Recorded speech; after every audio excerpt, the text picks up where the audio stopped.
Today's topic we're going to have on family therapy with adolescents. We have our speaker, Dr. Jane Henry. She has a work experience of over 20 years working with adults, adolescents, and their families in both psychiatric as well as medical settings. Now, Dr. Jane has completed a master's in medical and psychiatric social work. It's a 2 year research based program. Again, a 2 year research based program on MPhil, which is again medical and psychiatric social work. And her 4 year research based PhD program, after which she has published her manual in 3 articles in peer reviewed journals on the theme of marital and family life education skills for single young adults in relationships. Dr. Jain is an alumni of St. Agnes College, Bangalore, and the School of Social Work, Roshni Nalia, Bangalore, and NIMHANS. And currently, she's working as the senior social worker at the Complex and Chronic Illness Clinic at the Department of Adolescent Medicine, located at the Children's Hospital Westmead in Sydney, Australia. This is a public health service. Dr. Jain, a warm welcome to you again. We are so happy to have you here with us. And I'm also happy that I'm again going to sit in Dr. Jain's class as a student. She was my teacher in Enhance. I'm just happy that I could have her back again on the group. And Dr. Jain, without much delay, let's start ahead with the program. Thank you for joining us today. Hi, everyone. Thanks, Shobi. Thank you so much for this opportunity. It's great to be back. Frankly, I'm a bit nervous, and I'm hoping that we can have a shared experience of this lesson today. We might start with this slide. So what I've tried to do today is really just focus a little bit around what we would normally expect from adolescents in terms of the normal milestones that we would see, normal developmental milestones. We see how important the family is in the life of an adolescent. What are some of the things that can potentially become barriers? And what are some of the things that we can focus on while we work with families of adolescents? I've also kind of tried to look at really briefly skim over some of the family therapy approaches that are used with families that have adolescents, the ones that are more evidence-based. And then we'll focus on some of the techniques and patterns that we can use as therapists. And I'm hoping then that Shobi will probably monitor some question and answer sessions post that. Here we go. So we look at the various stages of adolescence initially. In general, we see that they're divided into 3 sub-stages. You have early adolescence, which is 10 to 13 years, mid-adolescence, which is 14 to 18 years, and late adolescence, almost going up to young adults, which is 19 to 23 years. Some of this stuff is basic, I know. I'm pretty sure that most of you would have experienced and knowledge of this, but I think it's important to just kind of remind ourselves of this basic information before we move on to some of the more complex bits. All right, next. All right, and so talking a little bit more about what early adolescence looks like and what we would normally find young people in this age group doing. It's a time of emotional and frantic activity, which seems relentless. So there's high energy levels, of course, but also there's a lot of emphasis on peers and on groups that the young person hangs out with. And it's a very normal process for the person to be very influenced by what the group they're in is saying or doing and want to follow them. Anyone who is different becomes the source or the butt of jokes, unfortunately, and young people in this age group often are unfortunately, quite cruel and can be quite harsh in terms of their criticism of anyone with a physical or mental disability or of different ethnicity or culture. You'll find that this is the age group at which you'll find a bit of bullying happening at school and young people kind of struggling with fitting in. All right. And then the next phase is the middle adolescence, age 14 to 18. This is the stage which is characterized by a more settled, introspective, self-conscious behavior. Um, at this age, young people are still peer oriented. Of course, there's still the focus on peers, but the most pathological young person ceases to intimidate the group. So what does that mean? It means that the person, they often are able to, in this age group, call out people who are behaving badly or who are doing things that don't necessarily feel good. So it is at this stage that they become a little bit more confident around that, have a sense of, beginning to, the sense of self is developing. Cruelty becomes less frequent as group members now able to tell one another to knock it off or to stop it. Steady relationships, dating take on an utmost importance. So there's a lot of focus on, um, you know, um, um, being attractive, feeling attracted to other people, other young people. Some bickering and arguing with parents and siblings usually occurs during this time as well. Shall we move on, Shobi? And then we have late adolescence where you have, which is characterized by settling down as a young person becomes more focused on tasks. At this point, decisions regarding careers, relationships, issues of separation from parents are in the forefront. And of course, they're dependent on culture. I think we have to be respectful of the fact that the timelines around when young people leave homes or individuate from their family of origin may differ depending on cultural backgrounds. There's also a realization that life does not hold limitless possibilities. So, in the sense that there's a sense of realization or a realistic thinking that begins to kick in later adolescence as well. So what are some of the developmental milestones? So similar to what we see in little babies and toddlers, where we have these expectations of the physical developmental milestones that we see. Similar to that, we also see the same expectations with adolescents in terms of some of the changes that they experience and some of the normal physical milestones or psychological milestones or social milestones that we expect of them. So some of the physical changes, of course, I'm sure all of you are familiar with puberty and sexual development, probably the greatest period of physical growth since birth.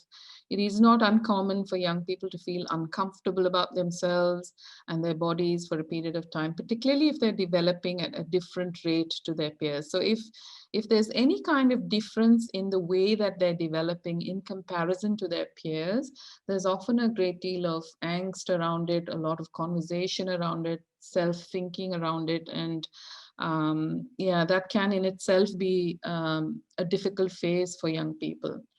During puberty, there are marked hormonal changes, as we know, and that brings around alterations in body structure and functioning, and people, young people are often struggle with the way they look or the way their body looks, or in comparison to others, or just with how comfortable they feel in themselves.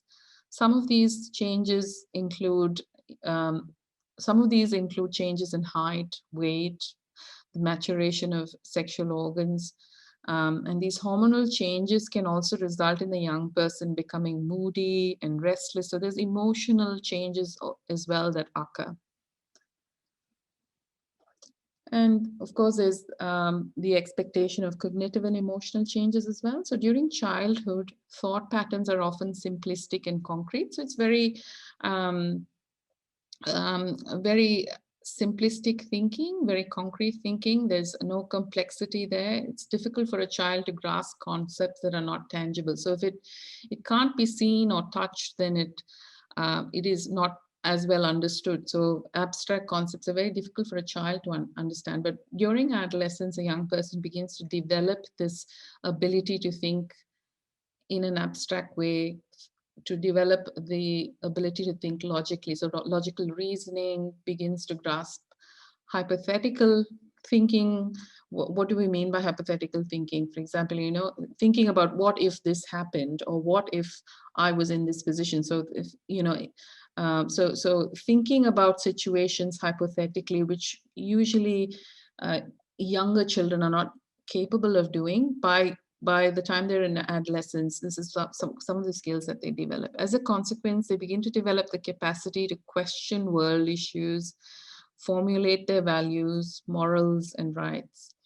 And they can feel pretty strongly about it during this age, just you know um, because they're in that phase of questioning everything and wondering about life, and thinking about things in a different, expansive way.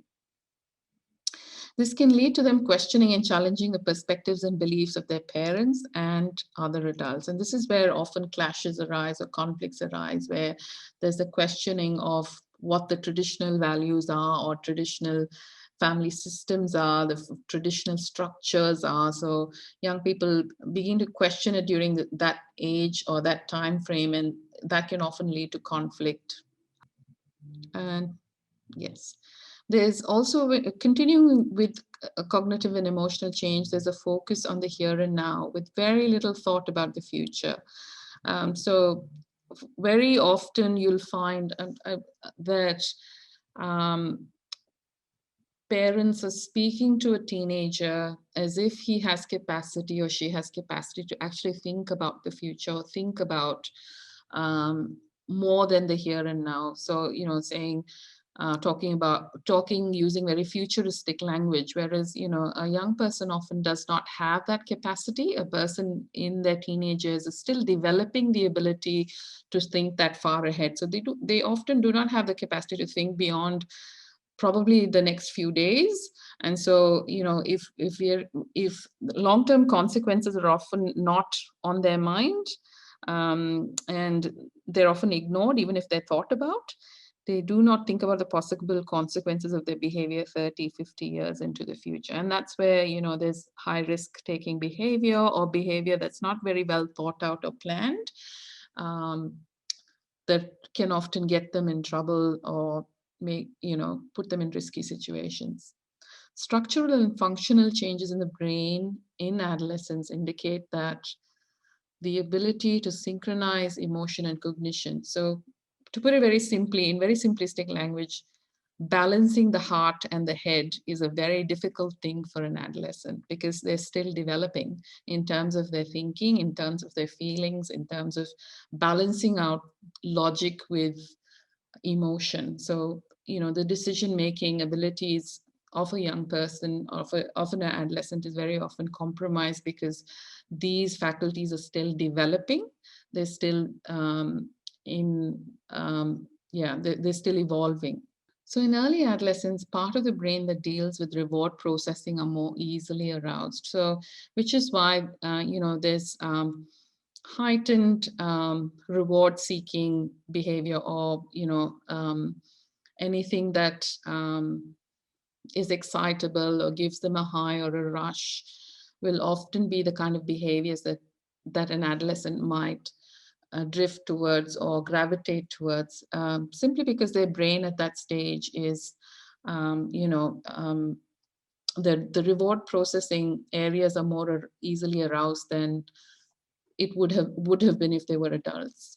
But those that deal with harm avoidance and self-regulation are still comparatively immature. So the bits of the brain that deal with um, avoiding things that can be harmful, or policing yourself, is still quite immature. So the adolescent probably will not be in a position to make the best decisions around risk-taking behavior.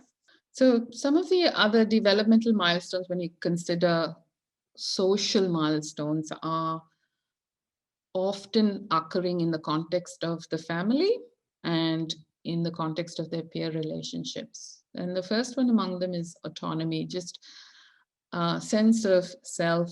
During the early stages, young people tend to be narcissistic. And I know that's a strong word, but it often really clearly reflects how self-absorbed an adolescent can be. And you would have seen this for yourself in the young people that you've worked with. Very focused on themselves and their perspectives as being the most important. They find it very hard to really look at other people's perspectives. It's only as they get into the later stages of adolescence that that improves. As a greater capacity of abstract thinking emerges in middle to later adolescence, young people become more willing to consider other points of view. They become more accepting of differences in perspective. I'd like you all to think about, as we're talking about the developmental milestones, I'd like you all to think about all the areas that could become potential points of conflict between the young person and the family and the young person and the society, because these are often areas which then explode into disagreements and difficulties, and we can talk a little bit more about. So I'd like you to think about what are some of the areas in this process that can turn into areas of conflict. Sometimes when young people are trying to develop skills in independence or autonomy, they will experiment with new activities. And again, this is a normal process. Very often families struggle with this, with the experimental parts of it, and balancing out safety and risk management with positive risk taking. So families often struggle with balancing the two out. How do we let our young person, do the experimenting, try out new activities, but not put themselves at risk? So it is a normal process, but often families struggle with how to make it, how to deal with it in a meaningful way, especially first time parents of adolescents. The anxiety levels are pretty high because they've never done it before. They're first time parents. And when you add to it the fact that they might be a nuclear family living very far away from extended family members of support, they're trying to manage things on their own. So that can become areas of difficulty as well. So the way in which they try to achieve this varies greatly. So the way in which they try to achieve independence or autonomy. So some kids will, it'll be a gradual process where they're doing little bits of experimenting, where the parents begin to let go of their control. And sometimes a young person who maybe, is less regulated emotionally might, do it very quickly, very hastily, and continues to push the boundaries, resulting in conflict between them and their parents.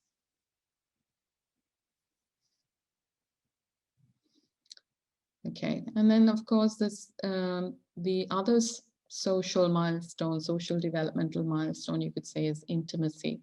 So as young people move towards, and this is very strongly connected to physical development, sexual maturity. So as young people move away from their families, their peers become increasingly important, and they begin to replace the family during social and leisure activities outside the home environment. In addition to experiencing physical bodily changes in preparing to become sexual beings, they also become very sexually interested in others. They become concerned about their physical appearance, they become concerned about their sexual attractiveness to others, commonly begin to experiment with intimacy and sexual relationships. And yeah, and then you have identity, of course, the development of personal identity. Who am I? The sense of self as separate from the family, beginning to think, behave, model physical appearance of their peers versus their family. So they want to look more and more like, peers that they look up to. There's a strong feature of peer relationships, and it is in these relationships that they begin to develop the ideas of commitment, loyalty, being there, having each other's back, that sense of community. And interestingly, research has shown that a certain amount of risk taking is an important contribution to healthy development in young people. So it's actually a healthy thing to do, or an expectation. In most instances, high risk antisocial behavior will be temporary if the young person is adequately supported through this period of experimentation and individuation. So it's not a bad thing. And this is something that we probably will struggle with as we talk to parents, because they're often at the front end of or the receiving end of some of this risk-taking behavior. So it's about working with them around how do we do it meaningfully.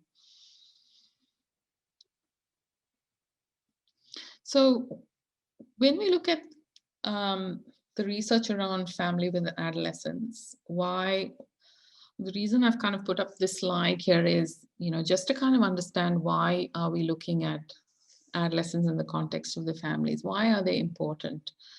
So if you look at pediatric research, very clearly tells us that family functioning is a powerful determinant of overall quality of life.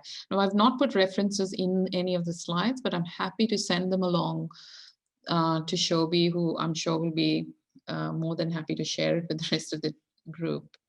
So it's a powerful determinant of overall quality of life and well-being in youth with mental health difficulties as well as chronic medical conditions. So these studies were in the context of chronic medical conditions such as type 1 diabetes or irritable bowel disease or functional gut disorders. So in these contexts, it we see that family functioning, healthy family functioning, is a powerful factor in the kind of quality of life that the young person will have and the kind of mental health issues that will come up. So, adaptive family relationships and parental adjustments have been linked to positive psychological functioning.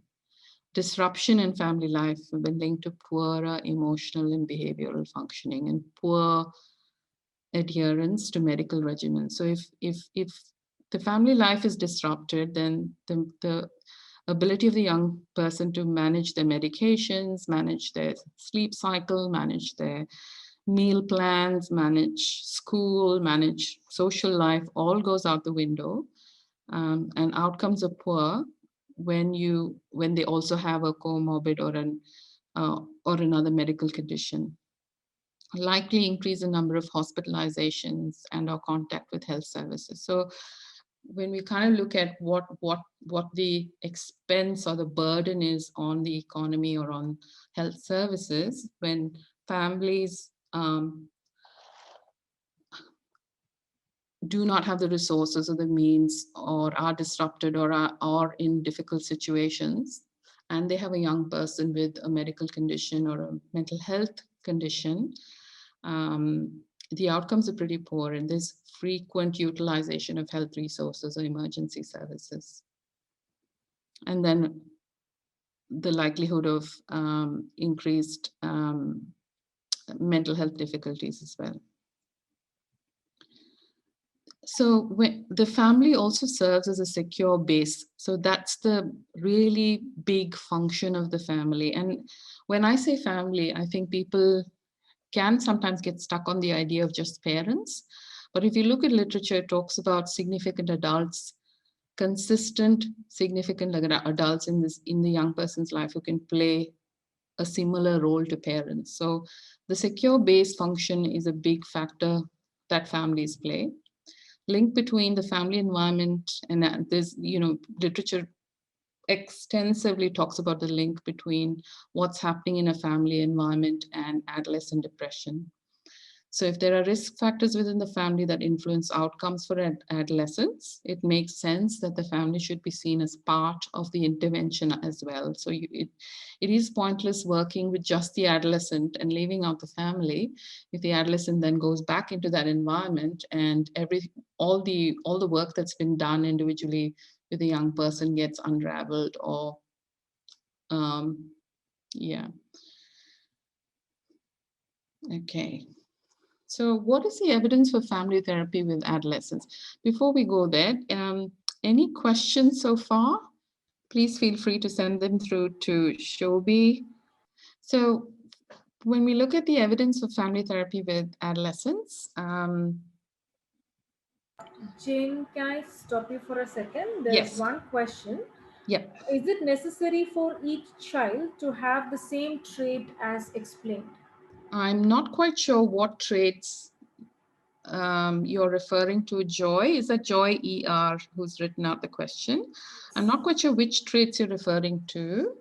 Did you want to maybe type out which one you're specifically referring to? And I'm happy to answer that. I think Jane, what she meant is the traits that we have seen till now. like early adolescence, middle adolescence, and how a typical way an adolescent behaves.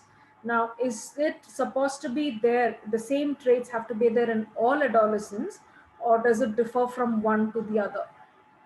That's a very good question. Okay. I hope, Joy, that's what you meant.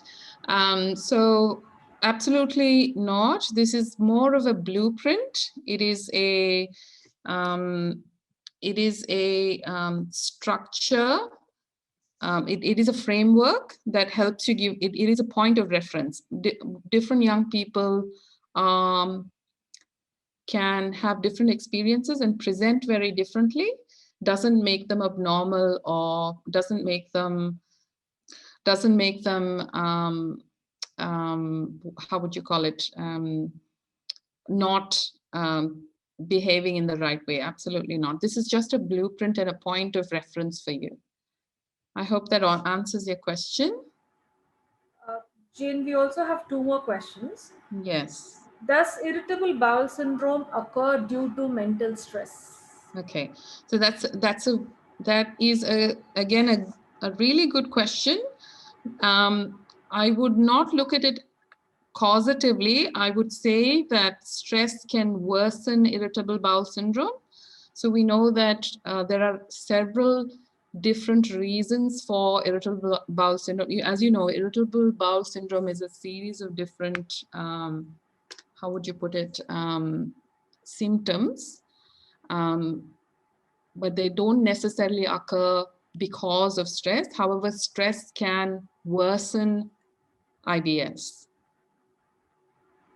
Okay, the next question is age of adolescence, ages 19 to 23. Are they still adolescents?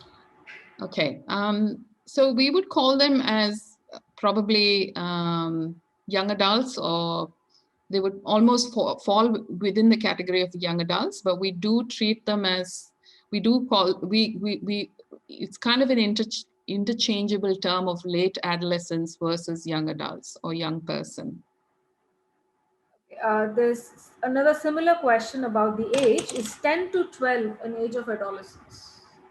Yeah, so we've seen an increasing number of young kids, and you would have experienced this for yourself, now achieving sexual and physical maturity pretty early on, which then in itself brings on, cognitive and emotional development as well. So yes, we're seeing kind of an increasing number of kids falling in that age category. Yes. So we would still call it what you call is the um, as tweens, if that makes sense. That's a commonly used term. Says they Right. need to meet a counselor. Is it due to the age, or they really need to? I would Can I? take any adolescent telling you whether they're aged 18 or 12. If they say they need to meet a counselor, I would take them at their word. I wouldn't need a reason for, I wouldn't ask them for a reason. I would try to help them get to see one. Okay. How can we make stress-free adolescent from opposite crush? How can we make them busy? No. Okay, Yeah, how I'm can we make them guessing you're busy? trying to say, how do we distract a young person who is having a crush on someone? Is that what your question is? I'm guessing that's what, yes. Yes. Okay. Okay. That's a very, very hard task. Adolescents, unless they're interested in something really exciting, like I said, it would have to be something that really excites them. I think addressing that issue is more important rather than avoiding it. So if you would find that if the young person is comfortable talking about what their feelings are about their crush, encourage them to talk about it. If you feel like you're not the right person, the best part about being in an Indian family is you've got loads of extended family members, cousins, uncles, aunts, who probably are in a better position to have that conversation with a young person. But rather than diverting their attention or avoiding the conversation, I would strongly suggest you actually address it, acknowledge it, validate it, express to them how distressing it must be for them, how difficult it must be for them. and that it's okay, and that, it's very real. Don't make fun of it. Don't call it puppy love, because for them it's very real. In their world, it is, absolutely something like top priority. Does that Right. does that answer you? I guess. Jane, we have a big question. Mid adolescence is the most unstable but very important part of adolescence. I believe timely intervention at this time when they go through those changes, narcissism, negative body image, bullying, etc., is important. How can a person dealing with adolescence for a few hours a day, like a teacher, play a constructive role during this period? That's a very loaded question. Okay. I think teachers play a huge, I'm guessing the person who's asking the question is a teacher. I am all respect to you, especially if you're a high school teacher. I don't envy your job at all. Um, Yes, she but is. um, so if you're a teacher and if you have limited amount of contact with this person, I think the most important role modeling comes from just your calmness, your listening skills, your ability to get them to think or consider other aspects of life or about other people. So you're basically role modeling to them with your words and with your language and with your preaching to them is like basically talking to a wall. So that's not going to help. But you can actually talk to. You can actually just through your conversational styles and through your own experiences, talking about your own experiences or talking about things that can elicit compassion, um, influence them. But look, we there's only so much we can do. We can't change the world, but all we can do is just keep those conversations going and validate what they're saying, be present, um, listen. Yeah. We have another question. In counseling context, 18 to 23 aged adolescents, do the parents need to accompany the counselor as they are considered adults? So it depends on what kind of work you're doing with them. Are you doing individual work or are you doing family work? What is the reason for them reaching out to you?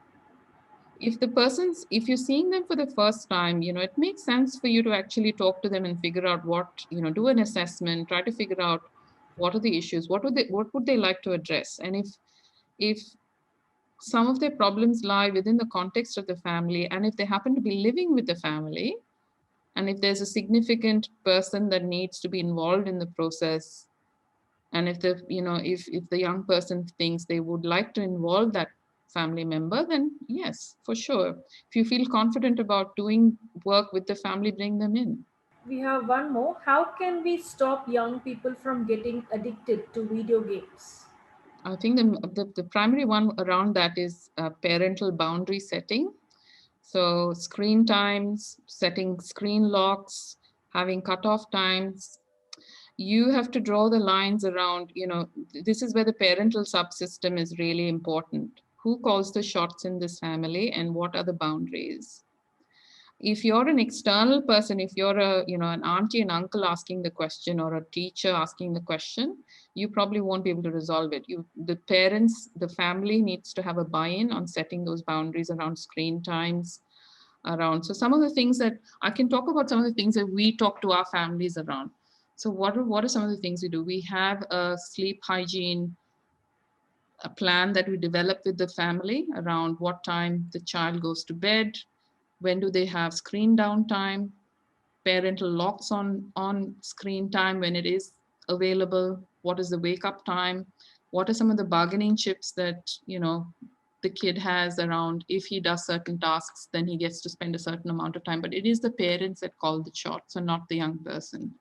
All Hmm, right. as a As a counselor, I have noticed adolescent age is the most common time for onset of schizophrenia. From a point of a family counselor, how can we help parents identify, accept, and cope with it? you've actually, so if you look at literature, The onset of psychosis is within the age range of 15 to 35. Am I right, Shobi? I think that was the number as far as I know. So that's Yes. the age range when schizophrenia or psychosis, normally occurs. So you're not wrong in recognizing that. That's what worldwide figures tell us as well. Now, in terms of parents identifying, accepting, coping, um, I think when a person gets that unwell, very often it is noticeable in how withdrawn they become. Their personal hygiene gets affected. They're often, gesturing to themselves, talking to themselves, or um, speaking to people who aren't present. So I think it's really important that whoever if they're living in a Christian home, then the church pastor or the priest or whoever has a big role to play in that process. So getting elders involved, or getting some significant adult involved in the process, getting the local GP, the general practitioner involved, becomes very important. So doing a bit of an intervention with the family to actually help them recognize that this is not um, you know not something that should be left on its own. It needs treatment. Okay. I hope I've answered your question. The Okay. next one looks more like a statement. I have had to tell this awesome kid that it is okay to err. He need not meet the demands of the world. Grow up at your own pace. At least my classroom is a safe space for you. And there's also an add on to it, especially among Christians who find it hard to accept. So it's more or Yeah. less like a statement. Yeah, yeah, but I agree with you. I think that you're absolutely right. Sometimes your role is really normalizing certain things for the young person who has probably got 50,000 expectations on him or her from other family members or other people around him. So, yeah, I agree. Okay. How to manage stress in adolescence, which rises due to family members' behavior, like quarrels, anger, or being ignorant about the adolescent. I think the important thing is not to focus so much on the symptom that the adolescent is showing. If you are the one of the people in the family, so are you asking the question as a counselor, or are you asking the question as a, because there'll be different answers to that. Are you asking as a family member? Counselor. Okay, that's a good. So I would focus on the relationship patterns. I would not focus on the symptom. So I would not focus if the adolescent is if the family is saying, his when he stresses, he's just sitting on his own, or that's not what I would focus on. I would focus on what's happening around this young person at the time, who's saying what to whom, because then what happens is the focus is off the adolescent, but then it goes back on the whole family. So you're saying you're talking about changing patterns, you're not talking about changing a specific behavior. Have I made any sense to you, Razika? Does that answer your question? I have a feeling when we go on with the slide, you might get some more answers to that. Didn't understand. Okay. Now, how do I explain that in a way that you do understand? How to manage stress in adolescence, which raises due to family members' behavior. So, what I'm saying is, if you are focused on changing the adolescent's stress, it's not going to work. We need to focus on the family members as well.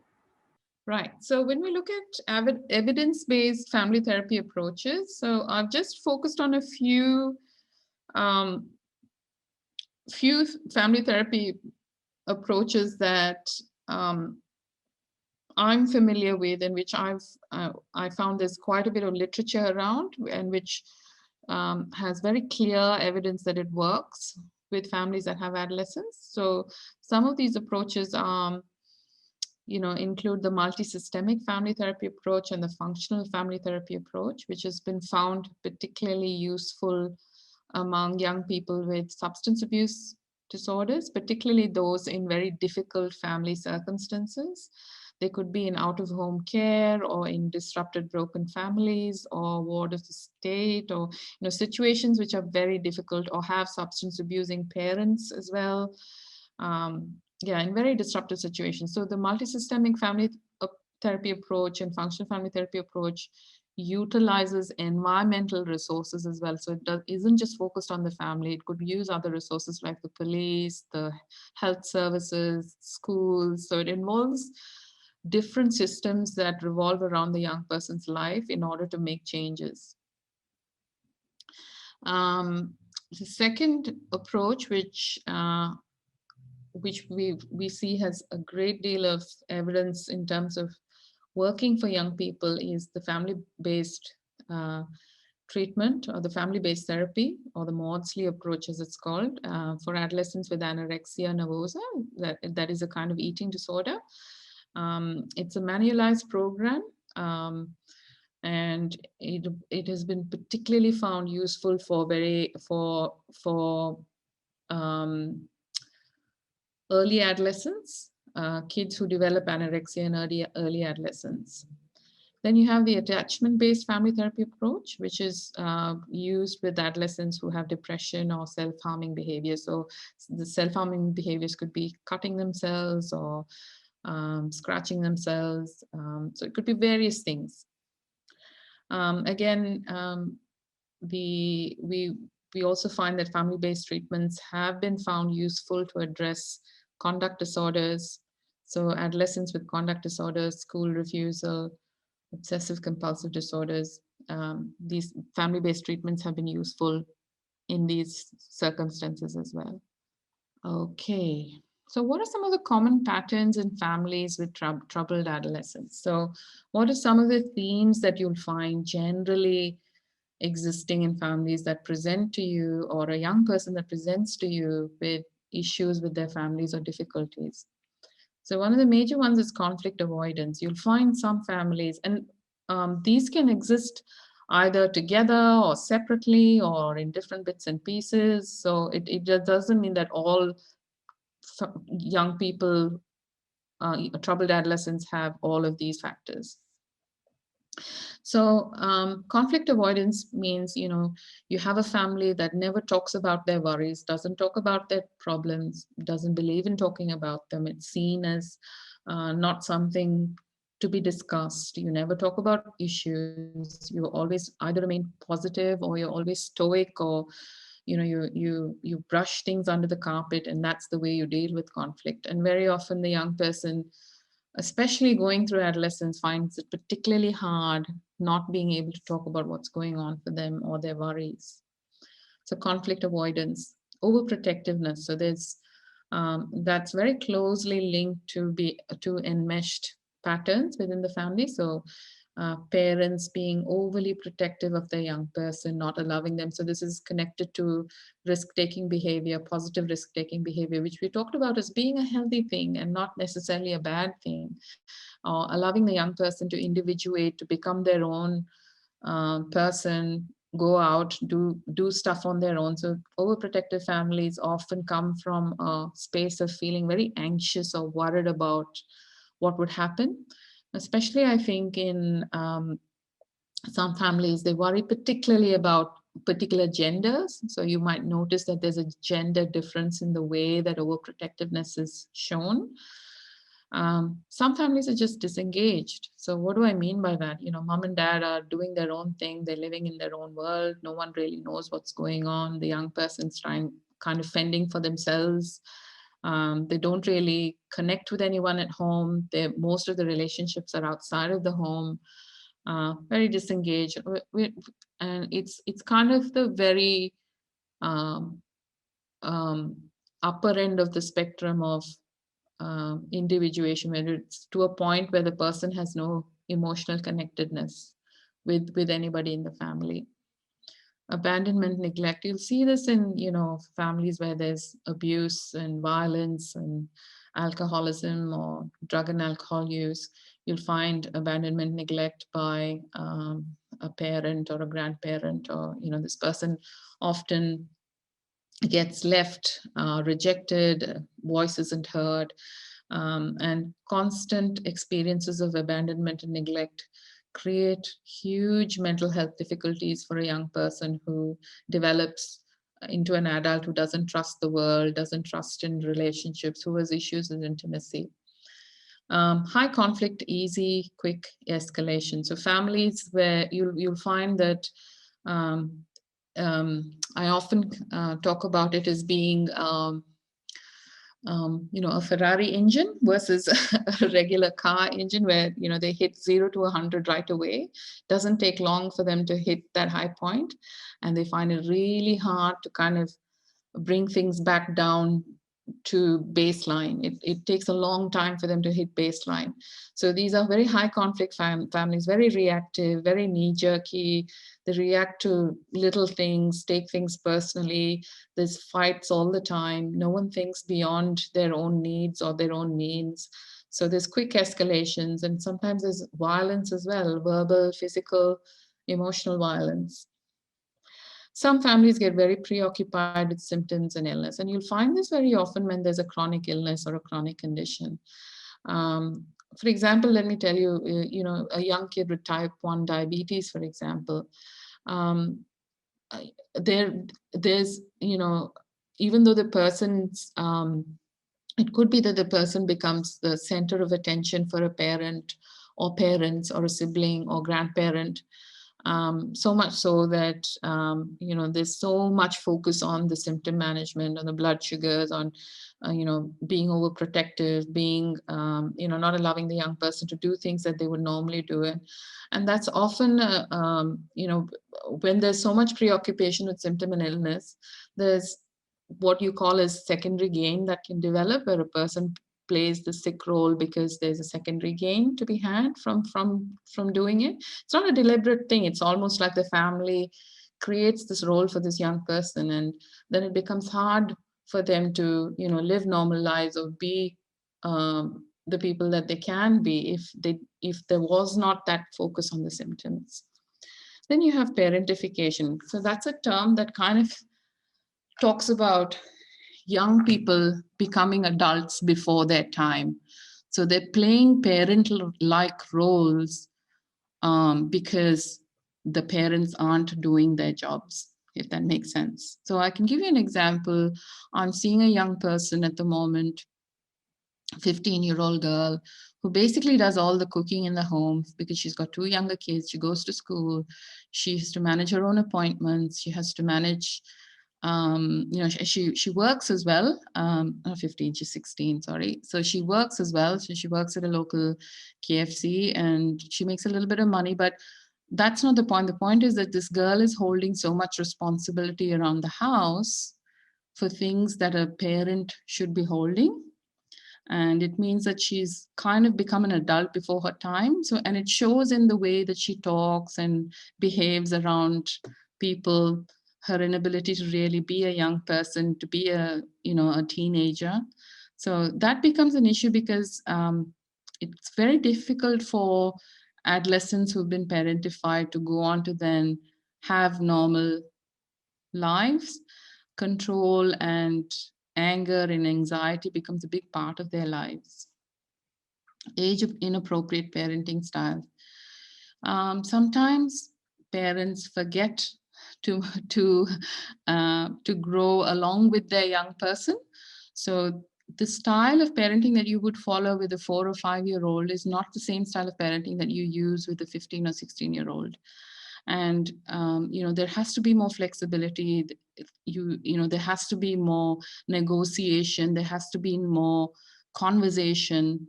um, there has to be a bit more compromise as well. And very often parents stay very rigid or stuck on their parenting styles and expect the young person to fit into that mold, and very often that's where conflict comes about. Marital conflict spilling over to parenting. Now, very often parents find it really hard to make to kind of see themselves as playing dual roles. They're spouses or partners, but they're also parents. And I think this is where things become really murky when parents find it hard to, there'll be huge marital conflict. There's huge anger, resentment, and all of that then begins to spill over to the parenting, and it becomes a huge drama around who's doing what with the young person. So it becomes a very, you know this isn't my job, it's your job. And the person who suffers in that process is the young person. And so separating who they are as partners from who they are as parents is really, really important. Parental mental illness. This is self-explanatory. You have, a depressed, undertreated, or untreated mom or dad who's functioning at, half their capacity or quarter their capacity, and so it means it feeds into the parentification bit, where the young person then has to step up or take on that role. So he or she is over functioning for mom or dad who's unwell or undertreated. Then you have chronic medical illness affecting functionality. So if someone's been, diagnosed with a condition that is going to be chronic or, affects them functionally, prevents them from getting to school, prevents them from socializing, makes them physically withdrawn, it can then begin to, it has a domino effect around what happens with the rest of the family as well. So when we work with the family, what are some of the things that y'all can do?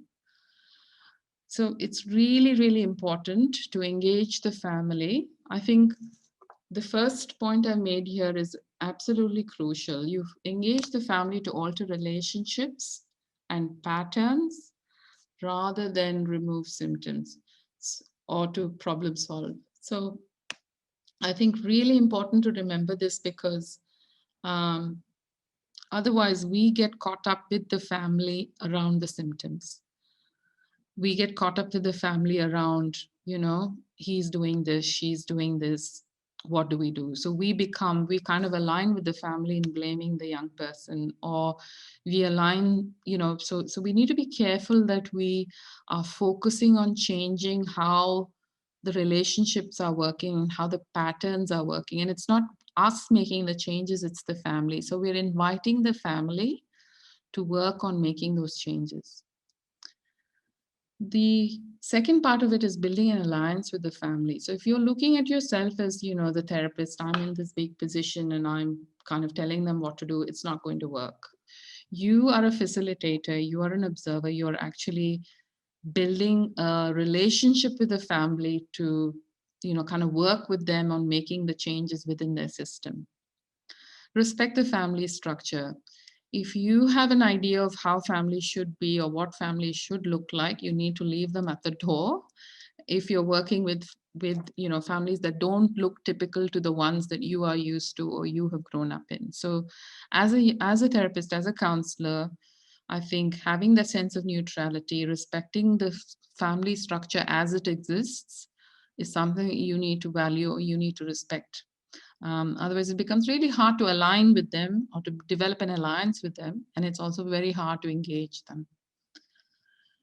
Then listen and track from all members. I think this is a bit, draw out whoever's in the room to talk. Listening to what every family member has to say, what they see as the issue and what they'd like to see change becomes important. Asking them what they think the other person would say or do, or what they think how the other person is affected, is also a very, good way of kind of drawing out their thought processes, but also getting the other family member to hear what this family member actually thinks. Acknowledge strengths. Don't assume that just because the families, when they've come to you, they're battered and bashed and in a bad shape, that they don't have strengths.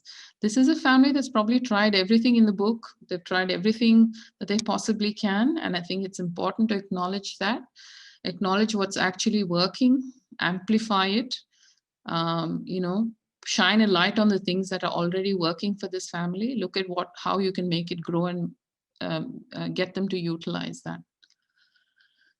Understand flights to health. So to explain this better, sometimes families reach a stage where they feel, and you'll see this happening quite frequently if you work with families for a while, that they will have these moments where they think everything's fine now, we don't need to come to counseling anymore, it's all fine, and they'll go away. So they'll pretty much just disappear.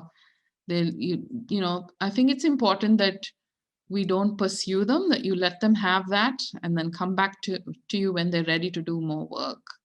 Very often they feel like everything's okay, we don't need any more help, but then when they begin to work on things, they realize that, oh, okay, there's still a little bit here. That's so keeping those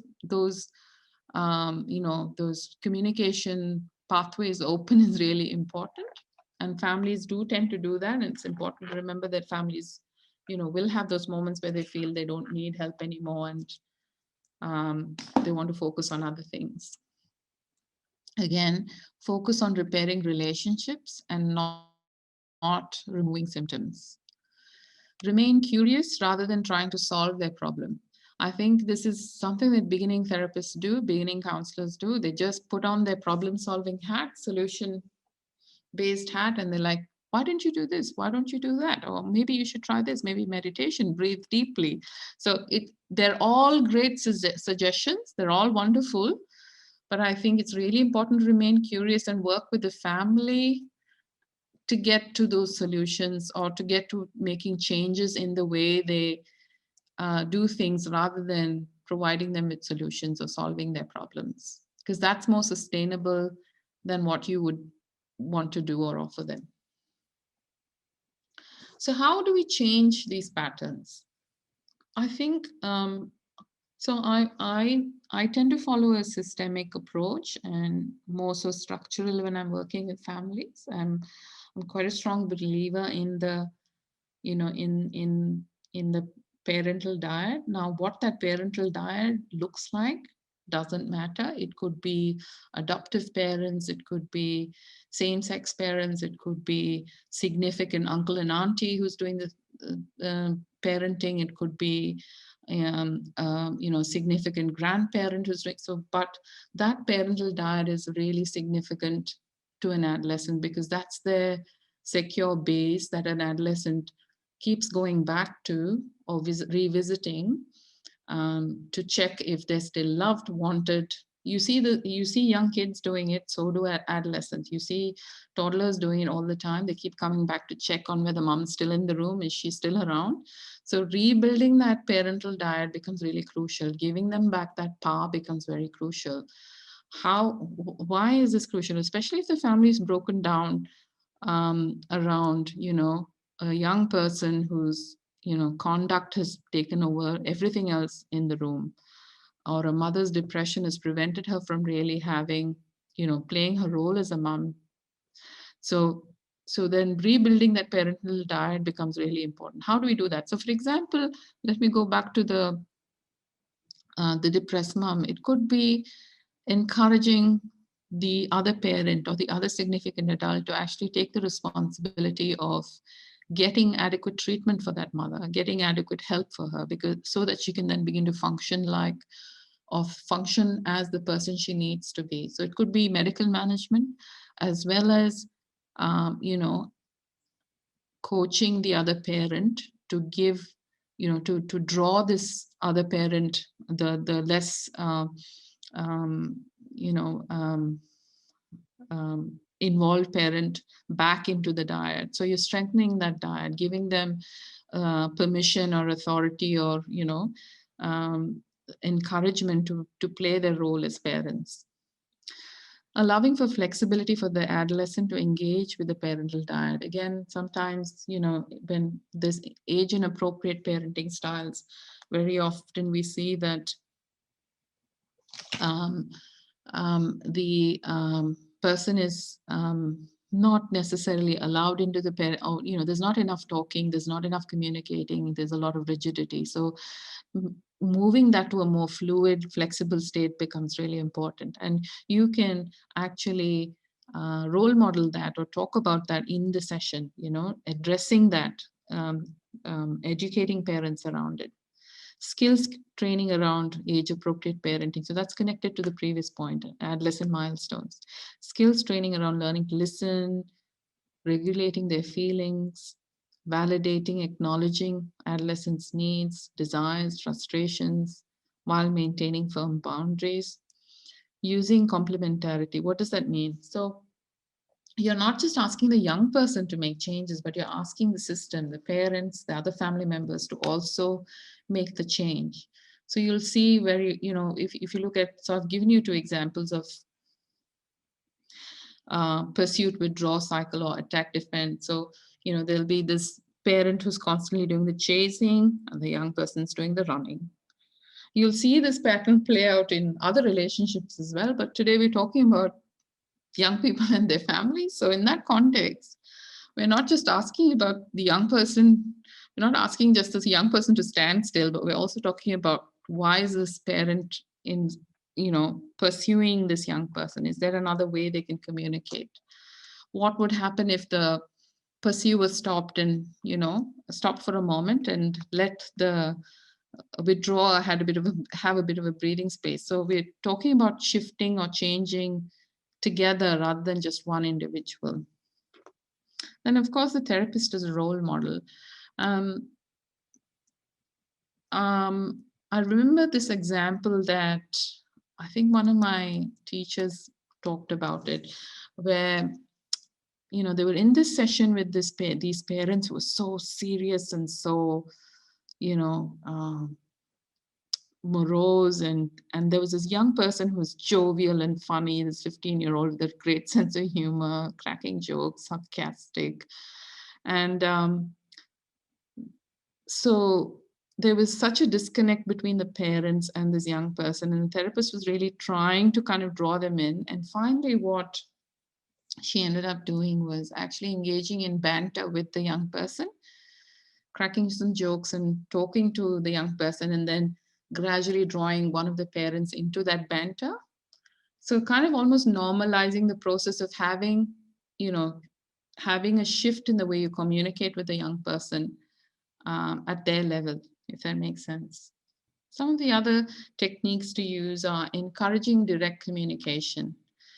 Recognize switchboarding. What does that mean? We see this very often in Indian families, um, where dad's the tough cop, the bad cop, and mom's the good cop. Most families, at least, and all everybody's questions are answered through mom. Mom's the switchboard to dad. I'm not necessarily saying it's a bad thing, but what I'm saying is that if it's reached a point where the person, where it's affected the young person enough to create behavioral or functional difficulties, then it's time to revisit that style of communicating and figure out direct ways of communicating between the other parent and the young person. So recognizing switchboarding, people pleasing behavior, in the sense that, the young person is too afraid to really say what he wants or she wants, is trying to kind of go with the flow and not really saying what's on their mind because they worry about the responses of the parent. So they're constantly scanning their parents' faces or the family members' faces to see if they've hurt anybody or upset anybody. So it's a very anxious kind of environment. So recognizing that and encouraging direct communication and addressing what would happen if there was direct communication. What is the worry if that happened? Recognizing the inability to express needs. What comes in the way? What is the obstacle there? Yeah. Then secondly, working with emotions, reframing the softer emotions behind conflictual ones. So very often the parents say he just shouts, he's angry all the time. And then we kind of try to reframe it from a perspective of, where's the anger coming from? What makes him angry? The anger probably comes from feeling hurt, from not feeling heard, or feeling like he's been misunderstood. So we look at the softer emotions behind the more abrasive ones, the more presenting ones. Uncovering challenging assumptions. Sometimes parents can be very black and white in their thinking or their assumptions about the young person. He's never, he always, this will never happen. I've told him a million times. So, language that tells you very clearly that there's basic assumptions they've made about the capacity of the young person or the young person's assumptions about their parents, you know. Um, Separating people from their problems. This is a very narrative therapy kind of approach where you kind of separate the people from their problem, externalize the problem, We see this, for example, in family-based therapy that's used with anorexia nervosa, where the anorexia is seen as an external being, where it's kind of looked at as an illness that's not really the person, but something that's taken over this person and taken over their life. So similarly, you kind of separate the behavior of the person or the problems of the person, and and you recognize that certain situations or certain environments have created um, you know, um, have created the helplessness that has brought about those problems or those behaviors. Um, this is a really good strategy, joining. So sometimes you'll find when you see families that there's kind of these strong alliances and coalitions, or there's these patterns that you see, like a mom and daughter and son ganged up against their dad, who doesn't spend enough time with the family or doesn't spend enough time with.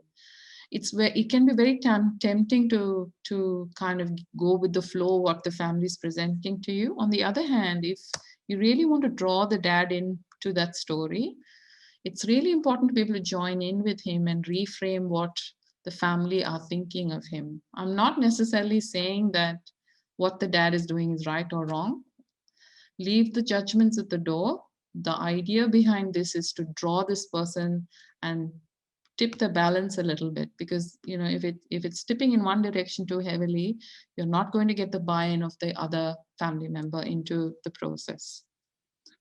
Assigning tasks, this is really important as well. So if you feel like, for example, when you're creating, strengthening the parental diet, it could be that you're giving meal planning tasks to mom and dad to do together. So it could be, and it's really important that you check up on it afterwards, see what happened, what were the obstacles, you back chain how they went about trying to do the task, what got in the way, or if they were successful, giving them positive reinforcement. So you'll see that there's a huge behavioral components as well to some of the work that we do with families. So what are some of the tips for the therapist? I think for you, it's really important to have a plan and stay focused. Um, you can get sucked into or drawn into what the family wants you to draw into. It's really important to keep drawing them back into what you all want to achieve for that particular session. It could be, looking at certain patterns that are not healthy. It could be changing those patterns, changing the language around those patterns. Focus on changing relationships and patterns. Probably you'll see me saying this a lot of times. Stay away from the symptoms and focus on the relationships and patterns. Invite collaboration, invite family members to collaborate and be a part of the process. It isn't you telling the family what to do. Remember that. Refer back to the pattern. Offer encouragement, accentuate the positive. So if there's things that are already working, you don't need to fix something that isn't broken. I think sometimes if you're going looking for things that are broken, I don't think that's a necessarily helpful process. So you don't need to fix something that isn't broken. If it's working, amplify it and help the family use that more and more. Highlight moments when the family engages. Risk management, safety plan. So this is really important, especially if you have a young person presenting to you with self-harm.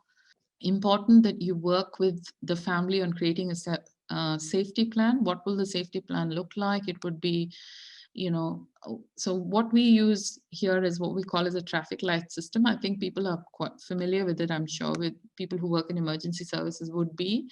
So, you kind of have, how, without explaining the context of the distress, the young person should be able to tell the family that they're in a position where they feel unsafe, or they feel like cutting, or they feel like self-harming or doing something dangerous.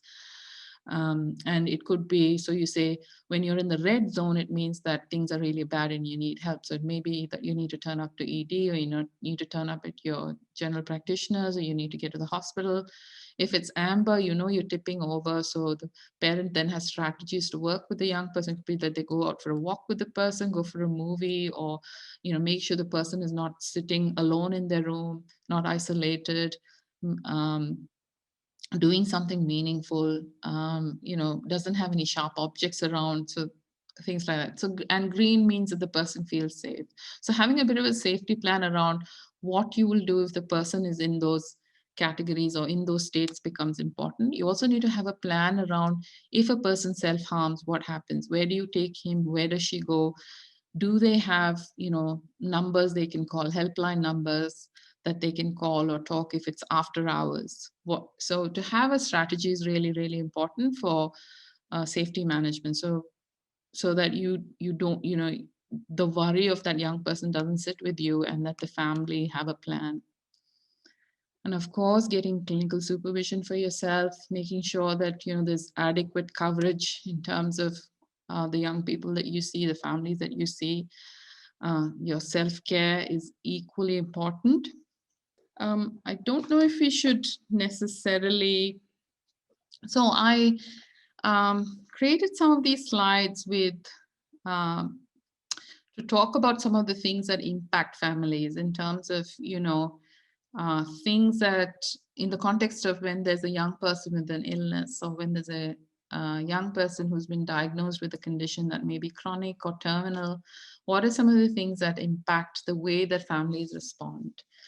So one of the big things is the sense of certainty. I think we all thrive on a sense of certainty, on a sense of knowing where we're going, what's going to happen. It gives us a sense of safety. It makes us feel that all's well with the world. But when there's a diagnosis that's uncertain, or when there's a diagnosis that says, oh, this person may not be around for too long, or this person has symptoms that might be lifelong, then it shakes up that sense of certainty in families. And I think that can affect, again, the way that families talk to each other, the way that families feel things. So the degree of adaptive demands on the family, what does that mean? How much of that condition then affects the family's resources? How much resources would it take? So visits to the hospital, if the young person has to undergo infusions or blood tests or scans or surgeries, or hospital admissions, what impact does that have on the family's resources or adaptability skills? If it's brief and known and with an end in sight, you'll find families adapt better. But when it's unknown and, again, connected to a sense of uncertainty, then it creates a sense of chronic stress in this family. Social relationships as well. So if the illness means that the young person is not able to get to school, is not able to meet up with family, is not their mobility is affected, they're not able to attend social dues. So that affects the family's social relationships as well. It affects their style of communicating with each other. How do they talk about the diagnoses, or about the illness, or about the symptoms?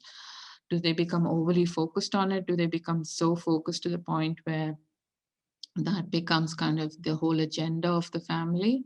So much so that the other siblings are forgotten, the parents have kind of become very tunnel visioned about things? Or is it that the family have been able to healthily manage communication around it? Physical resources, money, people, anticipatory loss. I think this is one of the most difficult things that families experience. This sense of loss of potential, the loss of what could have been or what would have been. So that can be huge impact on families.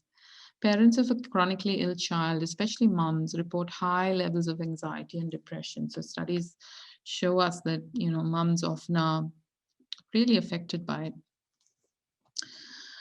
We might maybe so when there's clarity of diagnosis, when we know, if it's the course of the illness. So if the person is having progressive and it gets worse and worse, then the way the family responds to it is different versus when it's brief, predictable, stable. You know where it's going. So there's a different. So the course of the illness really affects the way families respond. Outcomes as well. If it's fatal versus shortened lifespan versus non-fatal, families respond differently, and adolescents respond differently as well. Also, the degree of disability or incapacitation. How does it affect their ability to function, their ability to be independent? How does it affect their ability to meet those developmental milestones we talked about? Their ability to be autonomous. Yeah. And these are just some basic strategies to support parents in these situations. I think just basic requirements of people who come into contact with parents. Warmth, genuineness, unconditional positive regard. These are basic counseling, techniques that we talk about. Rogerian ones, I think. Then remind and amplify previous strategies that have worked for the parent. Very often parents become so worried that they forget that they've actually got the skills to deal with stuff. And so just reminding them, shining a light on the things that they've tried before that's worked, amplifying it, encouraging them, giving them, a sense of purpose becomes really important. Build parental confidence in their ability to manage the young person. Especially new parent, not when I say new parent, parents of, the first time parents of adolescents can be very nervous around how to deal with them. So, giving them that confidence that and the ability to sit in that parental diet and do what they need to becomes important.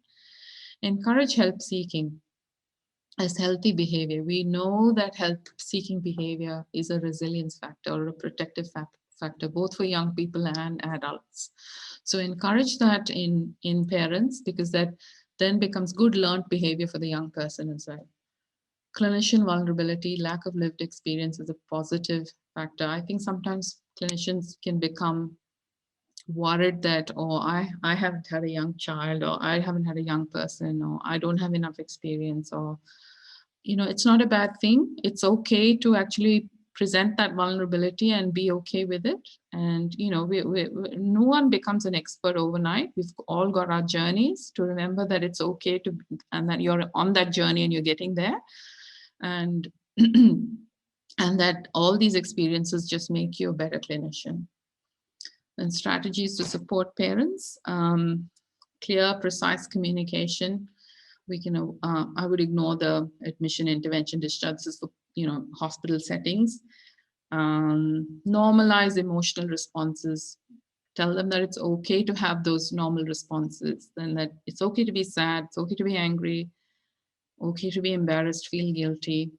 Encourage parent-child physical contact, which goes out the window during adolescence because adolescents normally don't like it. But to normalize that is okay.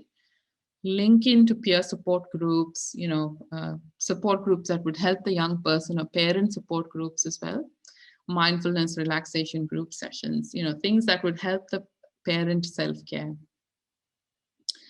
I think these are all kind of community-based supports that you can look at to help parents. But I think the second point is really important, checking in on the parental mental health, their sleep situation. Are they socially isolated? Are there things that they can do to better their health, both physical and mental health? Is there advocacy that you can do with the educational system? So don't keep your focus just on therapeutic approaches within the four walls of your room. If there's advocacy you need to do with the school or with other alternative systems to get the support that this family needs, then a bit of case management doesn't hurt anybody. All right. I hope all of you got a little bit of understanding of what it is to work with adolescents. Now, what you have actually picked up from Dr. J, I want you to correlate it with what you learned in the previous two sessions. Now, we were looking at the relationship rather than the symptom. Now, this is what we were talking about the previous two sessions about circularity, asking questions in a circle where they understand about what everyone is doing around the symptom, not with the symptom. So the what is not important here, but rather the how and the why. We need to reach that phase. So I hope the session has been pretty helpful. Okay, we have one question. How do we help adolescent child? I'm sorry, who needs counseling and parents are not supporting him or her? I would still encourage the child to get help. If it's a school setting, then encourage the young person to see the school counselor if there's a school counselor available. Um, just because parents don't encourage the person to see someone, it doesn't necessarily mean that they shouldn't be getting, getting the help that they need. I would still kind of empower the young person to talk to someone or see someone um, through an NGO, if there are free services available, if there's a phone number that they can call or web chat process that they can go through, give them material that they can read. So it doesn't necessarily mean that, even if they're not able to go to a paid service, if there's services that they can access, I would still do that. And if they're at an age where they don't need parental consent, then we would still, we would encourage that. What could be the after effects of going through parental mental illness? I mean, what current traits of a client could be a result of parental mental illness? Um, Good question. I think some of the things you see is what we call as hypervigilance. So it means being really sensitive to the environment, checking for signs of have I done the right thing, have I done the wrong thing, constantly looking for reassurance, constantly looking for so the whole people pleasing thing could be a factor with that. The other aspect is being withdrawn, isolated. So different kids present differently. So some kids could present with some of those behaviors. Some of them could present with withdrawal, isolation, disengagement.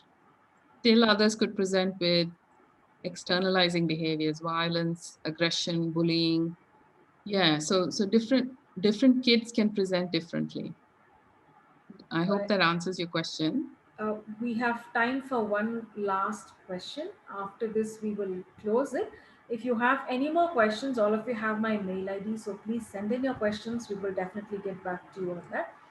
One last question: how to address the anger issue of the teen, the father's having an open extramarital affair and no support from the father, uh, but the father also wants to control the child?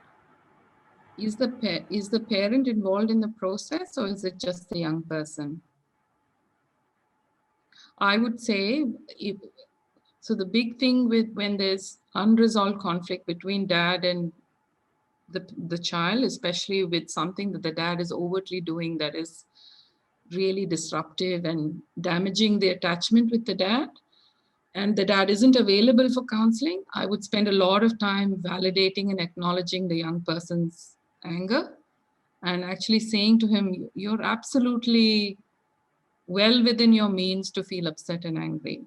So spend a great deal of time to bring down the intensity of the anger. And a big way of doing that is not by giving him strategies for anger management, it's actually acknowledging and validating it. And once he's at a point where, you know, he or she is in a space to actually listen to anything else you want to say, then you can begin to address what do we do now? The reality of the situation. So a bit of, kind of looking at how much of his life can we actually change? How much of what his dad is doing can we actually change? And if it's not changeable, what are the other options for him? So a big portion of your session will be around, your sessions will be around validating, acknowledging, getting into a space of feeling heard, being able to vent what he's experienced. And then when he's at a space where he or she is able to listen to more than just the validation, then you begin to talk about where do we go from here? What is the reality of the situation? How much of this can we actually change? Dr. Jain, we thank you a lot for the valuable information, the input that we have got from you. It's been mind blowing and always it's a revealer. And I really enjoy being back again in your class. Thank you so much. I'm just happy to be in one more of that phase again, learning more and more. Thank you so much, Dr. Jain, for your time. And thank you all for participating today. We will meet again next week, same time, same day. Have a nice week. Bye, everyone.